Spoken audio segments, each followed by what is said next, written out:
You asked about point of aim versus point of impact differences between SS190 from 2000, the 2008 lot, and T6B. So don't mind this offset here. I took my RMR off at one point. I need to move the windage back to the left.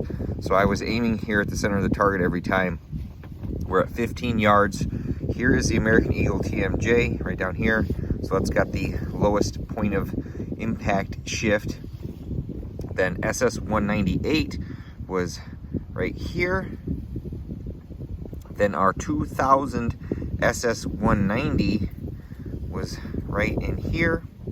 Our 2008 SS190, pardon the wind, was right in there. So fairly consistent point of impact here. Now T6B, I think because it has the highest power or the highest velocity, this one is a little more elevated right up here. Pretty good sized group right there, very close to SS198. So if anything, if you get a fixed sight, you're probably going to be slightly lower when shooting SS190.